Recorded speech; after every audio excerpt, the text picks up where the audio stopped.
I am back in the office. It's good to see people's faces. All right, so for my updates, I will not go over all of this just for the sake of time, but I do want to mention a couple important things. So March is National Nutrition Month, so I have posted a link on here, and that link will take you to healthy eating tips with all the 5 different food groups from the My Plate um, webpage. So that is the first one. COVID-19, all the information, you can find it on that link. If you want to know active cases, total cases, deaths, all that for Franklin County, just go to that link and make sure you look for Franklin County, okay? There's a drop-down box and you'll have to select your specific county. All right, testing is still being done every single day of the week. If you pay attention, we do have self-test days and then nurse test days. Those times are still the same, 8:30 to 10:30 a.m.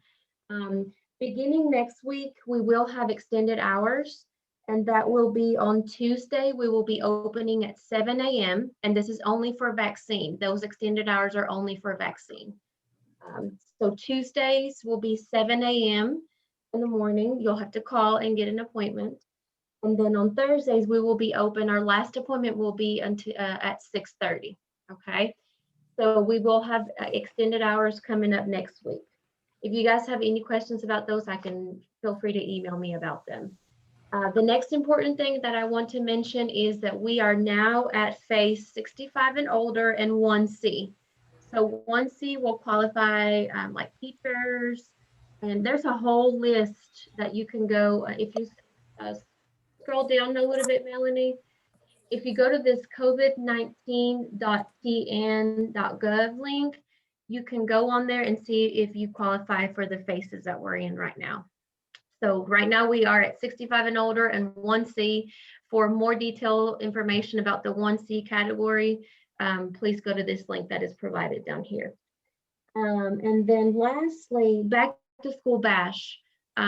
This year, I don't know, we will plan on doing a drive-through again. We'll start forming a subcommittee for this.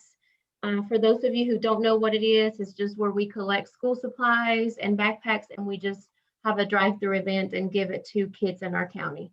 If you guys are interested, please let me know. We'll start forming a subcommittee and then start planning from there. I have contacted the paper company. I have not heard from them yet, but we will let you guys, I'll keep you guys posted about that. Just so you guys can get an idea, last year we served a total of 752 people, and this is how it's broken down. Parents, we had a total of 222 parents by.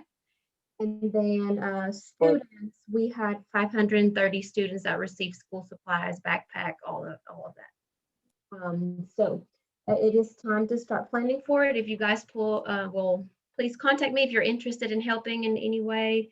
You guys have my email. Okay, that's all I have. All right. Thank you so much, Sophia. And again, thank you to the Franklin County Health Department and all the work that they have been doing this past year as far as COVID, between the testing and the vaccines and just the unknown that's been out there. And, and every day changes for you all. I know it does, because every single day that, a different, we're trying to keep up with, with the CDC guidelines and so forth, but we know that we're just trying to keep up with them where you all are trying to implement them. So we really appreciate what all has been done in the community and in the multi-county areas around COVID. And thank you all for your hard work. Franklin County Prevention Coalition, we have an update. Okay. Hi guys, I'm sitting next to Tabitha. Hi. And we have our newsletter. Sophia, I do want to let you know I still have all that paper that was left over from last year. We haven't had a need, no one's needed it, so I can give you an inventory so you don't have to get duplicates of that. So we do have this beautiful newsletter that was emailed out. It's also available on our website for you to download. We will have printed copies available for our partners who want to put that out. Melanie, Ms. Pike, and I'll make sure I get some to you because I know you guys did a great job of displaying that for us. But we are still doing our programs out in the community. So we are still doing positive action at the Rain. We've got 57 youth enrolled in that we see every week, and teach them about turning that negative thought cycle into a positive life cycle. Alan is still out in all 13 counties for Region 5 South, helping people get into treatment and breaking down that stigma and getting recovery support out into those communities. And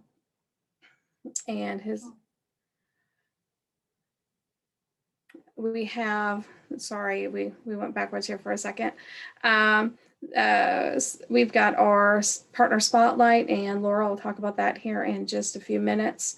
Out in the community, we have been putting prom tags on dresses in Texas at Bells and Bows.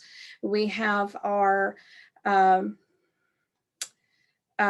toilet talks out in the library and at the Rain and at Campora. So if you have an organization that you would like us to put this prevention messaging into the bathroom stalls, it's a great way for us to put something positive, something cute, and our prevention messaging into bathroom stalls, and we will change them out each month. So if you have a way for us to do that, we would love to add and expand on that. And then we have our placemats that are out in 6 different restaurants right now. So we're excited. Side note, because I just thought of it, if you haven't signed into the chat, please do so with your name and email address. We use that as our sign-in sheet. Go ahead. Here's our update for Tennessee Save-A-Loft. There's Narcan out there that's fixing to expire. So if your agency has some naloxone that is going to expire in the next couple of months, please give us a call and we will replace that for you. And our Drug Endangered Children program is working very hard to create the response team. I know that she is actively looking for people who would like to coordinate meeting the needs of some of our families. So if you want to get a hold of Barbara for that, and for a conference that's going to be held in person, yay, in Nashville in August. And our bridge program, we've had some changes there. We're going to talk about that in just a little bit, but we are still meeting in person. We are still, again, it's positive action, teaching them that positive thought process. We had different art projects, and they are still getting stuff out of the garden, so that's been really exciting for them. And Juwan came and presented, and that was absolutely fantastic for the kids. So the bridge is happening, y'all, and it's going to continue going, and we're really, really excited for that program. And that's it. Okay, thank you, Jessie. A lot of great work still going on. And I know that the bridge program, as Jessie said, is still up and going and doing well, but always looking for partnerships. Absolutely. Yeah, always looking for those partnerships. So if you are part of the meeting today and you want to expand your community outreach, I'm sure that Jessie and Paula, her name just went right over the top of my head, and Paula would love to talk to you more about how you could be part of this great program. So as you saw in the newsletter, the monthly spotlight this month is South Central Child Care Resource and Referral.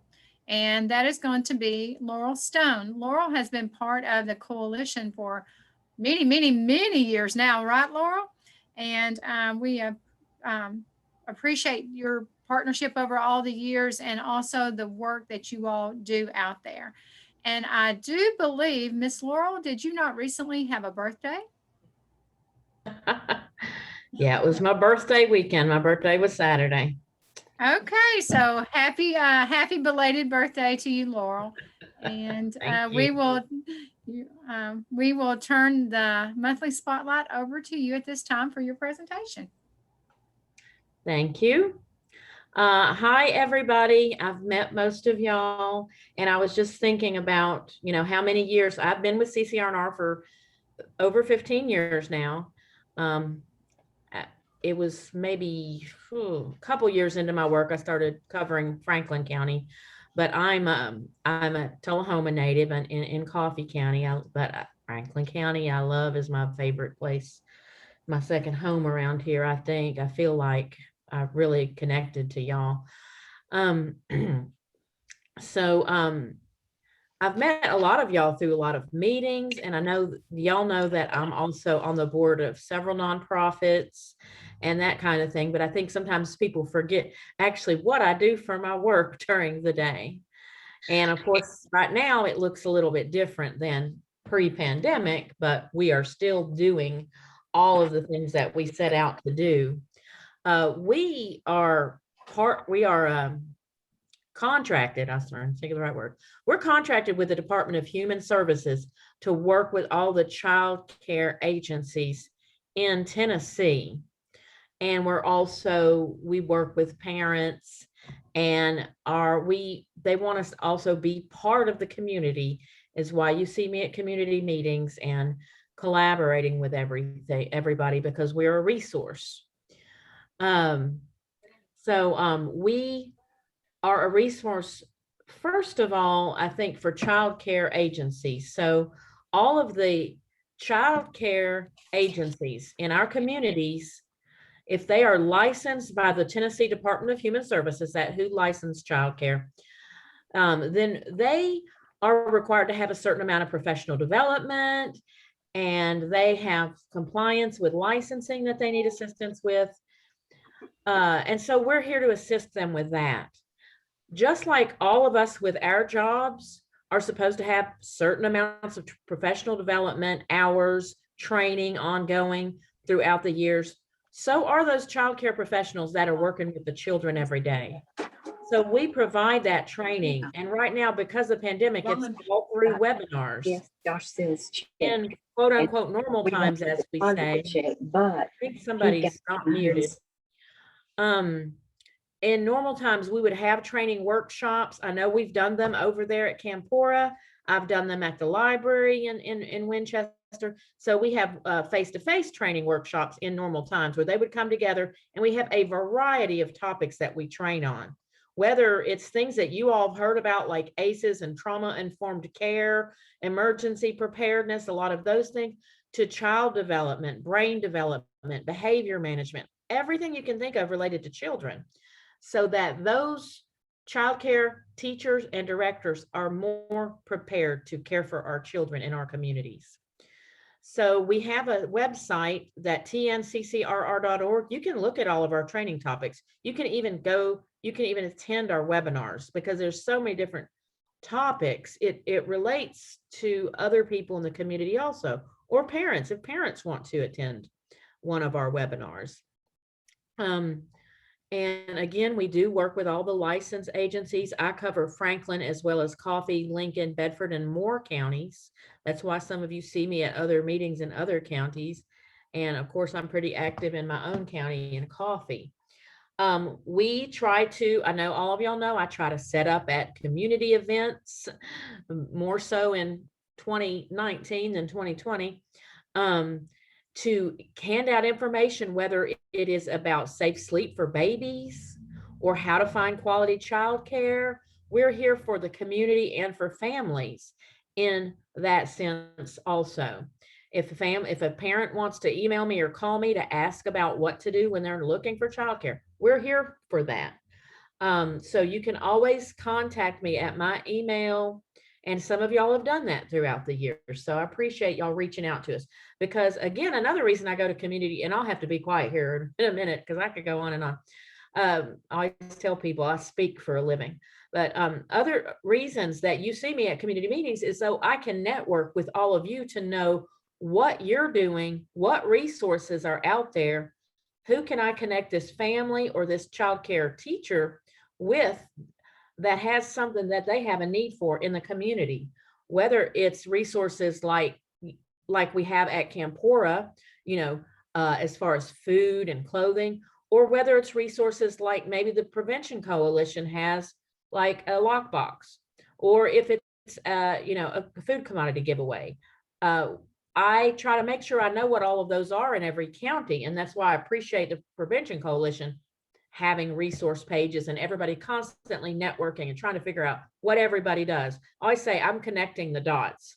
People say, oh my gosh, Laurel, you do so much. And I think, really, I just connect the dots. I try to help connect the dots. So what else was I going to say about that? So we want to know what the resources are. I know what I was going to say, because also your directors and owners of all the childcare facilities, they wear so many hats. I need to quit using my hands. I don't think it matters on Zoom. They wear so many hats. They need to know what the resources are for the parents also.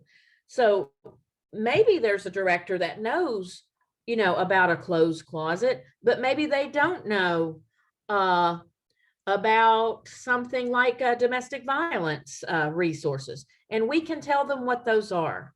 And so all of you out there, community, help me so I can help the childcare educators so they can help the parents. So that, I know it's cliche, but it takes a village. So all of us working together can help out those families and help those children have a better start. And that's what we're here for. Continuing the education for the parents, so to support that quality childcare, to help the parents understand and educate, and then the community. So that's what we're doing. Support, information, technical advice, advocacy, and we are across the whole state. I just covered this area, this part of South Central. Some of y'all have met my specialty coaches that work with me, and I'll talk a little bit about that and I will wrap up. So I have specialty coaches that are sometimes at the meetings. I didn't look at who all was here today. Angelica Kaysen and Nadia Harris and Brittany Taylor. Angelica is just focused on health and safety. Brittany just focuses on family engagement. So some of y'all have done some work with her related to families. And Nadia is just focusing on infants and toddlers.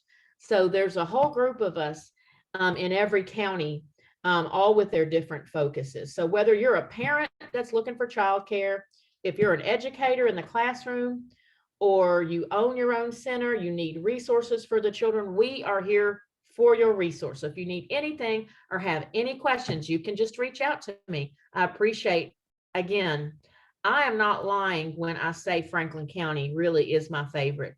Ever since I started my work, and I grew up in Tullahoma, so I was in Winchester a lot and everything, but ever since I started my work with CCR&R, I noticed how well connected all the daycare educators were there with each other, and how community minded everybody was.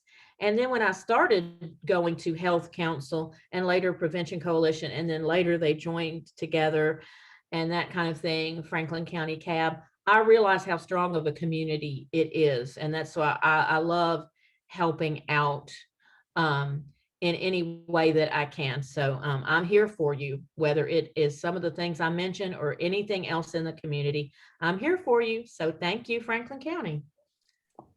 And thank you, Laurel. Again, Laurel has been part of the Coalition Health Council for as long as I can remember, and we truly value your partnership and what you're doing for the daycares and everyone else in Franklin County. Thank Okay. you. Oh, thank you. Somebody fixed me down here. Okay. Now I'm not looking up. Did y'all notice while ago I was looking like y'all were in the cloud? So, okay. Hey, I want to reach out and say hi to George Dyer on here. George, I see you out there. Hadn't seen George in a good while. So thank you for coming on representing law enforcement today in the meeting. So, okay. Now we have Tennessee Department of Health. We have Kelly is going to give our next presentation or speak. Yes, I'm here. Okay, there she is. All right, Melanie's coming. She's loading your stuff up. Okay, Kelly, you go right ahead. It's on you. All right, thank you very much. I am Kelly Ware. I am the Healthy Development Coordinator for the Southeast Regional Health Office, and I will be talking about the components of a healthy built environment.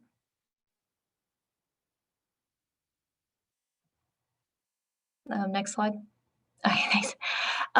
So what do I mean by a healthy built environment? Well, the built environment is any infrastructure or man-made structures that promote healthy lifestyle choices and active living. As you can see, physical environment is one of the social determinants of health. And so if we improve the physical environment, you will improve health outcomes of a population. Next slide.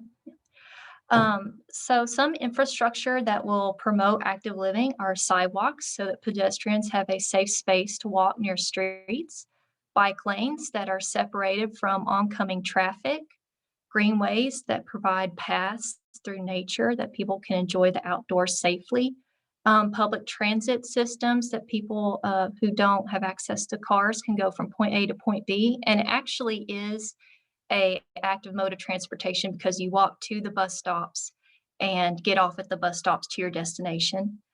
And access to parks and recreation where you can give a community access to physical activity opportunities.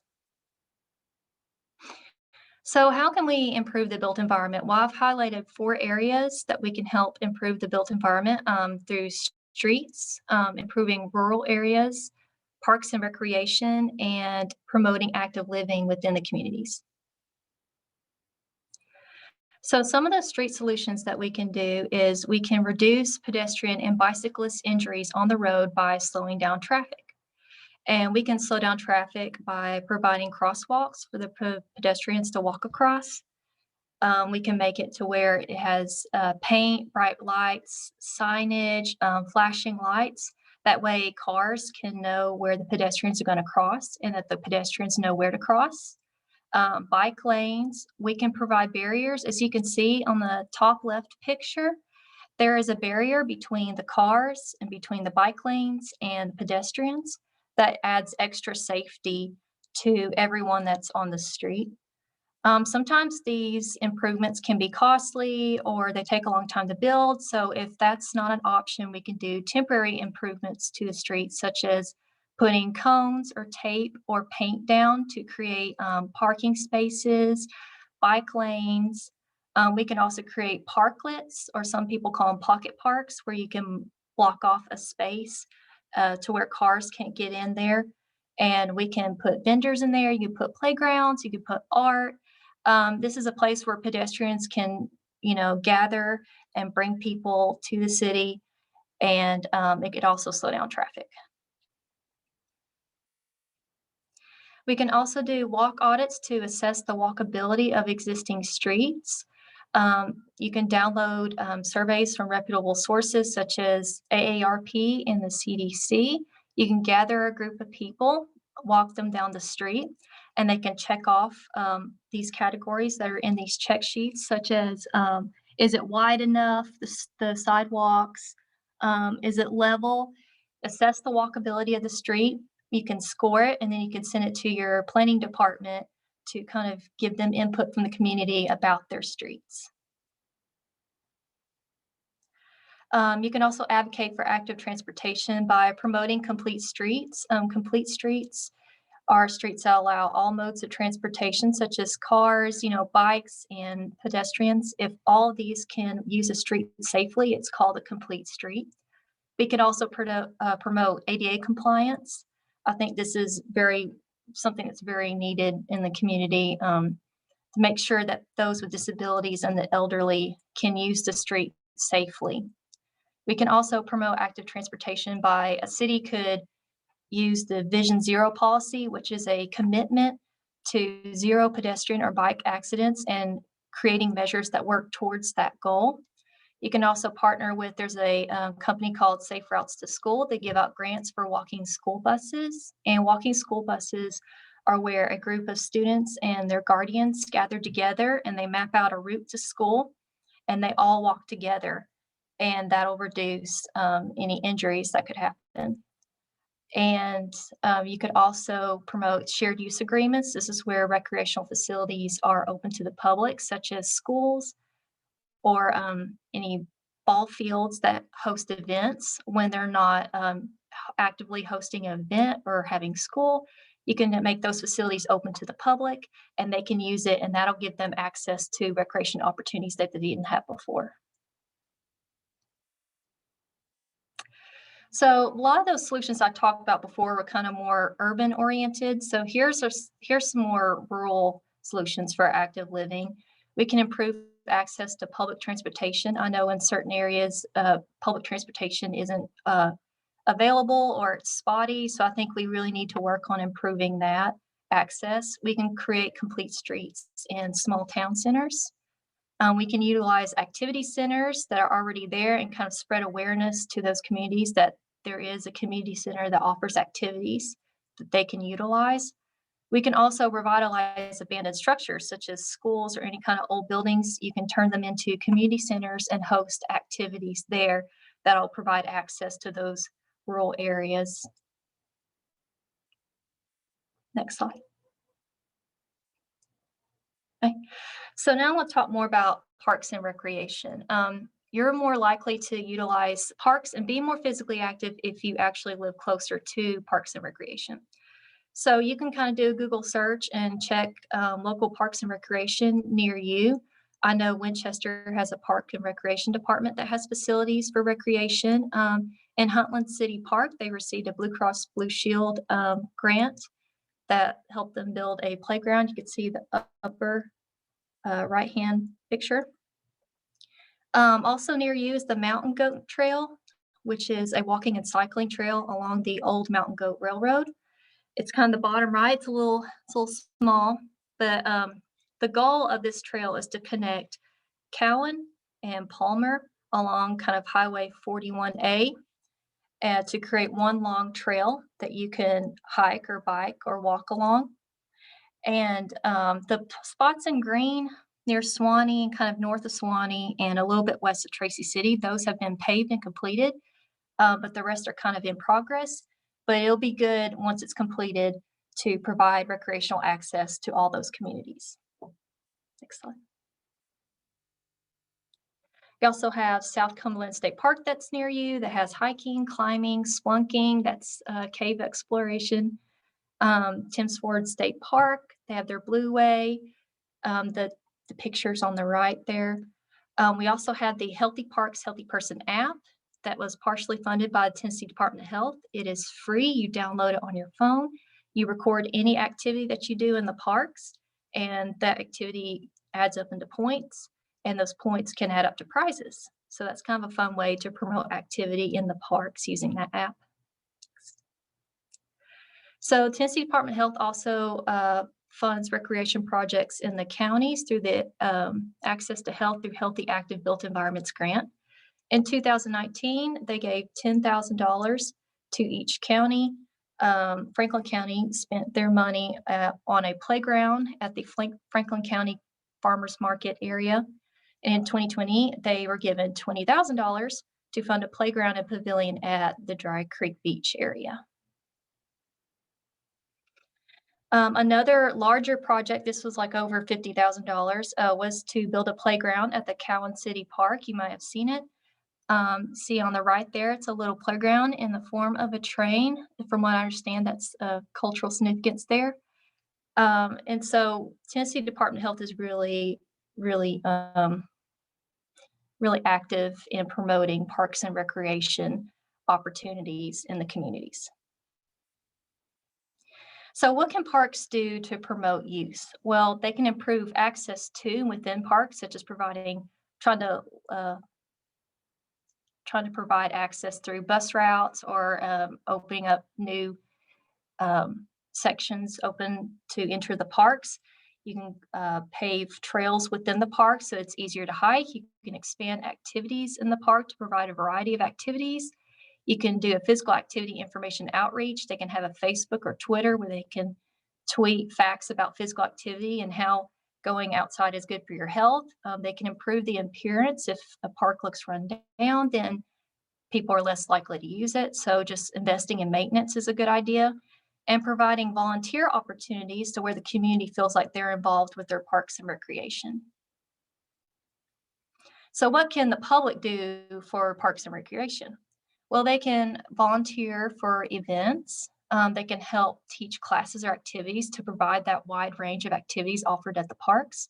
They can promote you can promote physical activity at your business, such as doing kind of a worksite wellness thing where you give them some sort of incentive to work out at the parks. You can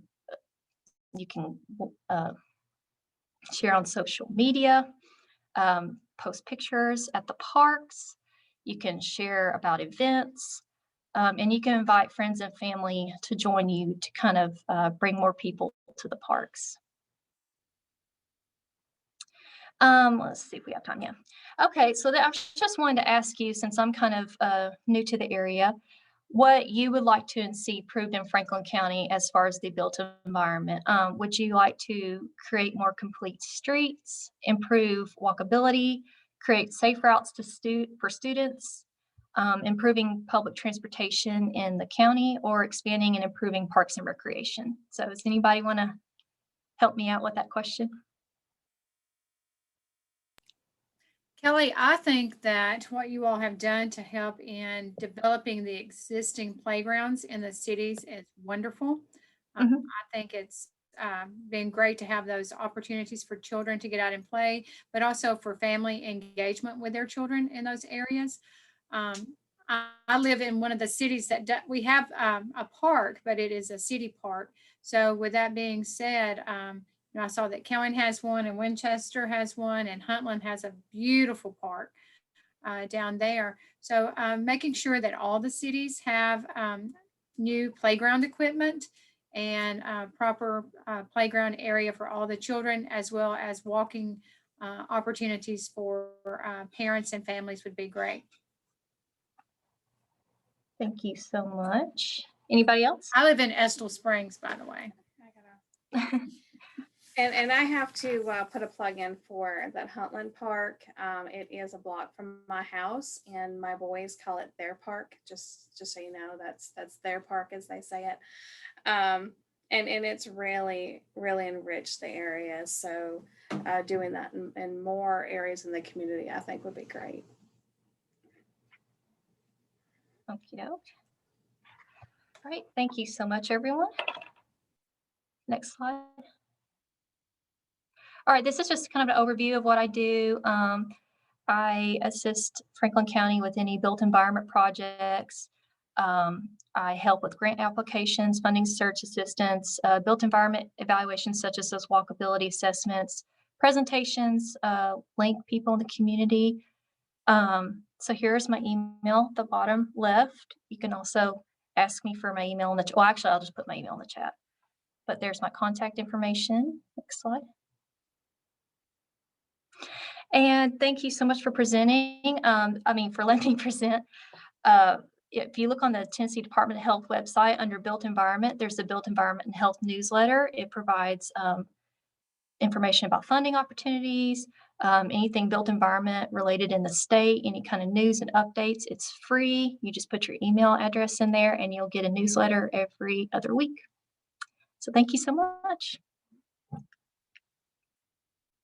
Okay, thank you, Kelly. That was great. Okay, we now have an update on the Bridge program, and that will be Jessie Sheehan. So we started the Bridge program almost 3 years ago. Lindsay Conrad was our coordinator, and she did a fabulous job of laying the foundation for this program. She has taken another position and has left, but we have Paula, and Paula, if you don't mind throwing your video on to say hi. Paula has been with us for most of the time as our middle school facilitator, and she has stepped up into the role of coordinating the program. So you will be seeing a lot of her. Paula comes with a background of early education, working with Head Start. She has worked with at-risk families and youth for several years. and has brought in a passion for the kids and for helping the family and really getting out in the community. So I just wanted to take a minute and recognize her and let her say hello. Pella, anything you want to say? Any visions that you have, or?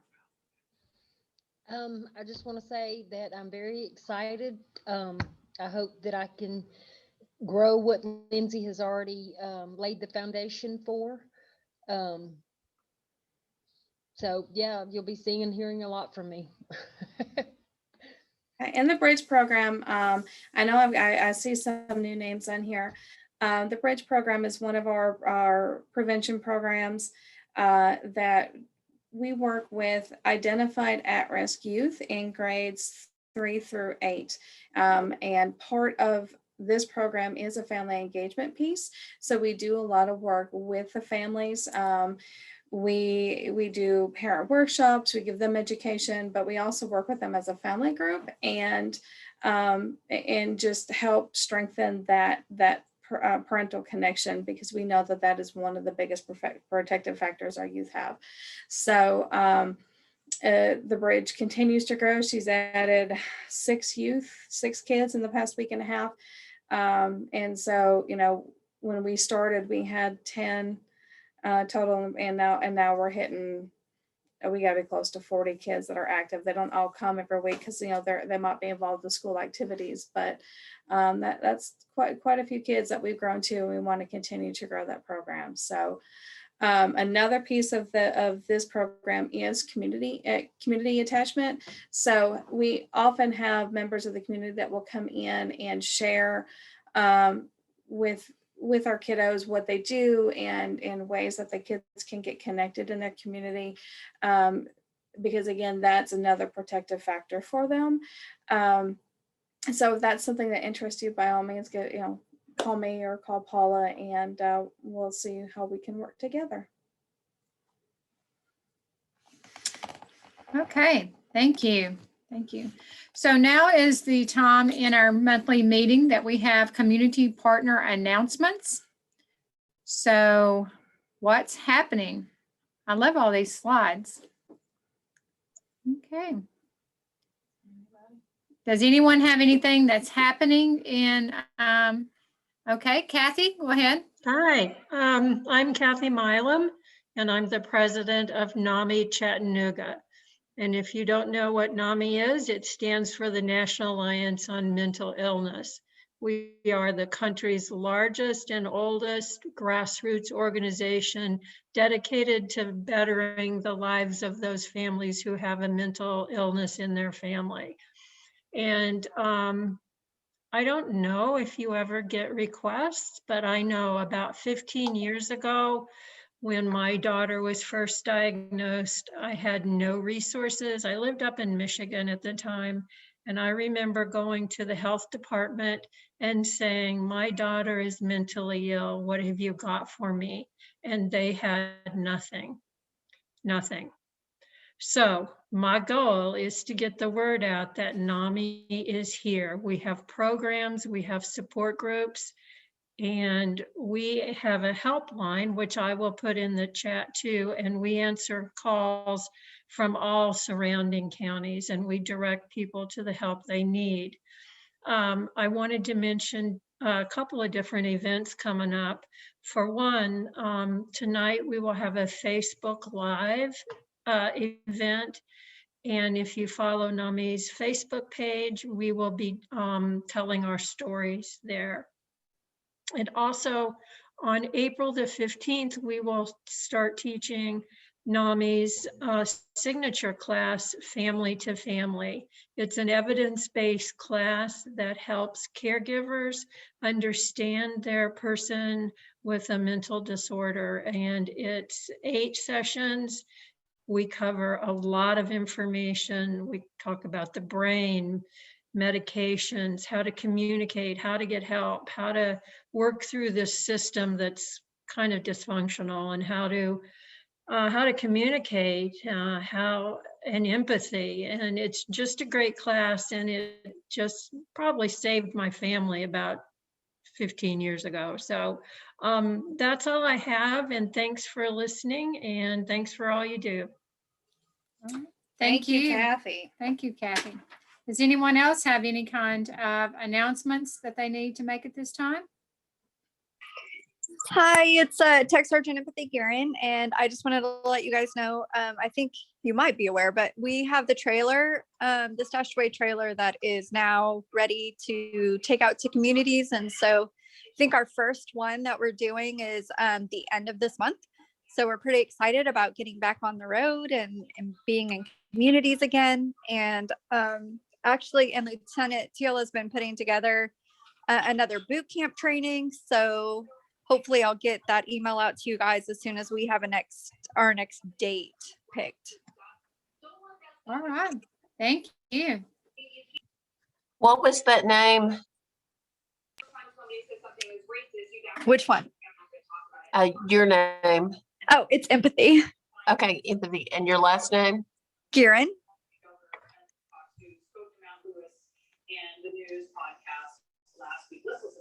All right. Anyone else? This is Laurel again. As y'all remember, I am involved with a lot of other things.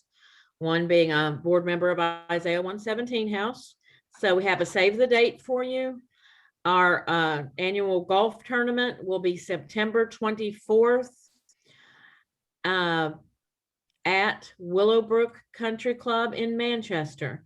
So that's a fundraiser, an annual fundraiser for Isaiah 117 House for Coffee, Franklin, and Grundy counties. I'll give you all more information as that comes, flyers and times and everything. If you are a golfer, if you know a golfer, or if you just want to try golfing out, that's a good opportunity to have a fun day that Friday, take off of work and help out a good cause. And if you know anybody that'd like to sponsor this, let me know. And go and like the Isaiah 117 Facebook page, Isaiah 117 Coffee, Franklin, Grundy counties. Okay. Anyone else? Hey, can you guys hear me? Yes, Tina, we can hear you. Hey, I don't have my speaker through my headset, so Kathy can hear, so I didn't know if my mic worked. Just wanted to let you guys know that the library has been fully operational for quite some time. However, our children's library has been closed due to installation of some new shelving that our foundation and friends group purchased. So today, the children's library is open once again. Story time will also resume Wednesday, and we've got a couple of exciting projects that we hope will come to fruition, one of them being a story walk. You guys heard of that? Tullahoma has one. Yes. And a lot of the state parks have them. Yeah. Yeah. So we're hoping that we can get something like that here in Franklin County. We looked at it last year and it didn't quite pan out. So we're looking at it again. And then we've also got a program we're hoping to see Mr. Dyer's on here. We want to reach out to our police officers, and that's all I'm going to say.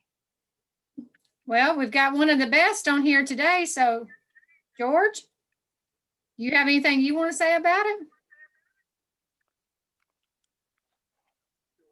Are you there? We're here. Okay. You've unmuted I didn't yourself now, so know go if you ahead. could. Yeah, I didn't catch the part about the golf tournament and all that. Tina, what you want to know about the golf cart? Yeah, I want to know what she just said. My computer's in and out. I've really had a rough time. I come on late trying to get on. I've just got on, so I've had a rough time with this. But what is it that you're wanting to know? Well, Tina from the Franklin County Library alluded that. And so I didn't know if you knew anything about that yet. And it cut out. Yes. And then George, come see me. Tina at the library. Yes. I'll come see you. I appreciate it. I've got a proposition. All right, I got you. okay. I'm sorry. And Tina, that's okay. Tina, could you go back and share a little bit about the walk so that everybody could have an explanation of what that is? Yes, the story walk is essentially walk, an yes. outdoor trail, and there are various stops along the trail where there is a book. And you read the book, yes, excuse me, a page in the book, and as you progress, you have completed the book. And it's just pretty cool. Okay. And so you'll be sharing more about that in the future? Yes, if we can make a go at it, we're off to a start, and we'll see if it goes again. Like I said, we looked at it last year and it didn't pan out, so there's a grant available, and that's why I'm kind of iffy about it. But we're excited to give it a go. Wonderful. Hey, this And says George- Laurel. Oh, whoops. Go ahead. No, I was going to ask you to speak again about the golf tournament so George can hear it. Oh, okay. First of all, I want to say, so I was part of the Storybook Trail here in Tullahoma because the Literacy Council helped out with that. But there's also Storybook Trails at a lot of the state parks, and there's one at Timms Ford now, and there's one at the South Cumberland Visitor Center. Some really good storybook trails that I think they partnered with Governor's Early Literacy Foundation for those. So anyway, that's exciting that the Franklin County Library wants to get one. So Laurel, The could golf you read about the golf tournament for George, please? yeah. So I'm getting there. Yeah. The golf tournament is for the Isaiah 117 House, Coffee, Franklin, Grundy County. For those of you who don't know, that is a transitional home for children that we're building for the children that are awaiting foster care. The golf tournament is September 24th. That's a Friday at Willowbrook in Manchester. I don't have all the details as far as signups and everything, because that is September 24th. But whenever as I get things, I will send them to Jesse, and we will get that information out if you want to play, if you want to sponsor, and just flyers about it so y'all can help spread the word. So I just wanted everybody to save the date for that because it's a really good cause. Sam's a big golfer, so I want to make sure he knows, and some of my Bear and some of them guys, and they'll come out, and that's for a good cause, so I'll get them out there. No, I'm not going to Thank play. you. I'll support them. Thank you. Well, you got a lot of time to practice between now and September if you want to. Okay. Jesse, you have an upcoming training. We do. We have trauma-informed care training next Tuesday. This is a blended event. So we do have a few in-person seats. We are capping it, I believe it's at 20 in-person seats. We have a couple left. So if you are really wanting to come and get in person, we have that available. Otherwise, you can join on Zoom. And we're going to try to incorporate some in-person stuff, again, with limited capacity. And then whenever we do that, we will also have it on Zoom. We have that meeting out so that we can do that. So if that's something you're interested in next Tuesday from 10 to 2, just reach out to us and we will get you registered for that.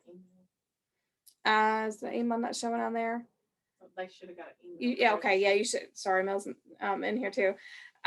You should have gotten an email on that as part of the coalition meeting.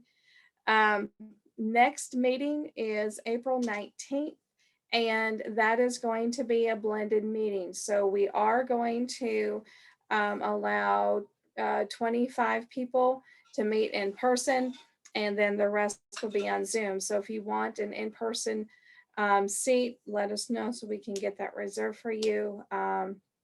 And hopefully we'll be able to continue growing our in-person as time goes on. So, and of course, that's always pending COVID. If we have to take a step back, we'll take a step back. But as of right now, we are planning to do the blended meeting next month. Okay. Wonderful. I want to announce, as the statewide coordinator for the Tennessee Alliance for Drug Endangered Children, we will be hosting the National Tennessee Alliance for Drug Endangered Children, National Alliance for Drug Endangered Children Annual Conference in person in Nashville, Tennessee, August the 24th through the 27th. And that is for all disciplines. So whatever discipline that you are currently working in or part of, we will encourage you to come out and be part of our conference.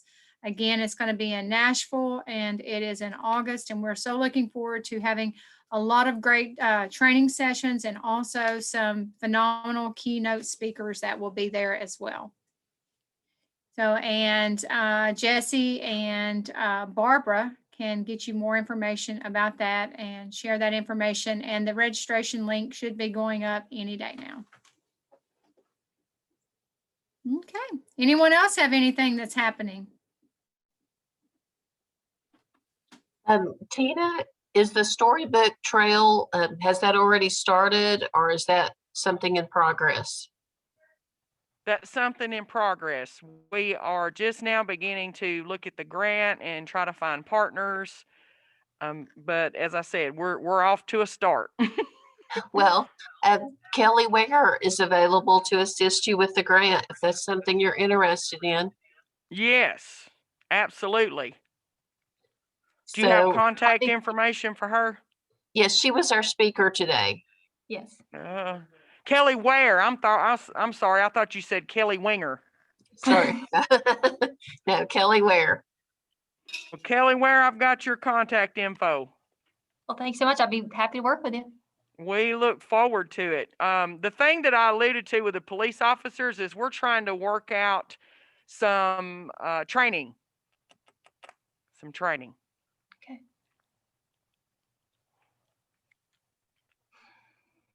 This is wonderful. And this is how it works, guys. This is how a coalition, an established coalition, networking, making all the partners work along with your health council in a community. This is how it's done.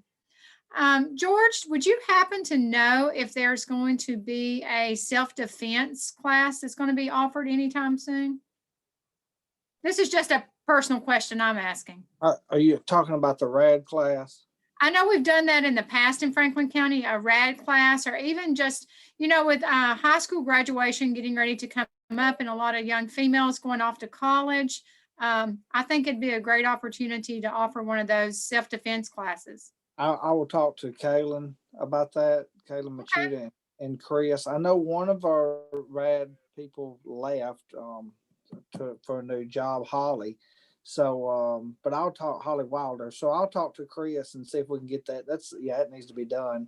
And I actually talked to Kaylin about it the other day, and she said she was planning on one pretty soon. So I'll talk to her. Yeah, I think that would just be a great opportunity. I actually had a parent reach out to me over the weekend and said she would like to have her daughter trained in self-defense. It's just a good thing to have. Sure is. Yep. The library would also be interested to hear about that, George. Okay, I'll make sure. But you're coming to see me, right? I'm taking notes here. Yep. All righty. Yeah. See, George, what happens when you get on? You have to go to work. Here. All right. Anyone else have anything? Hey guys, as always, it's been an outstanding meeting. It's a pleasure of mine to get to continue to be part of the coalition here in Franklin County and continue in the work that's been going on. You all are wonderful, wonderful. It just does my heart just overflows when I see the connections that's being made from, talking about, working along with the Tennessee Department of Health on writing a grant for our children and families with the library, to working along with Laurel, trying to get a large group together to raise money through this golf tournament for Isaiah 117 and everything else that's going on. So kudos to Franklin County. I know you are the best and you rock because I'm one of you.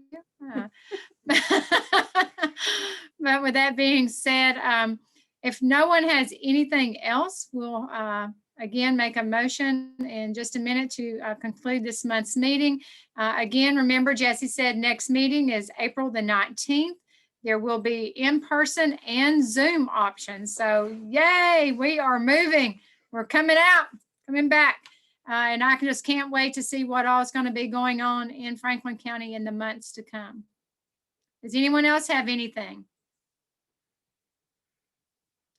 Okay, if not, could I get someone to make a motion that we end this meeting today?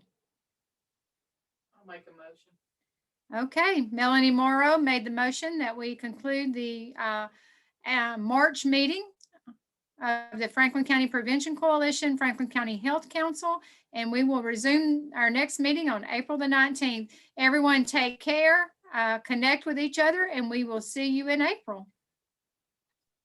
Thank you.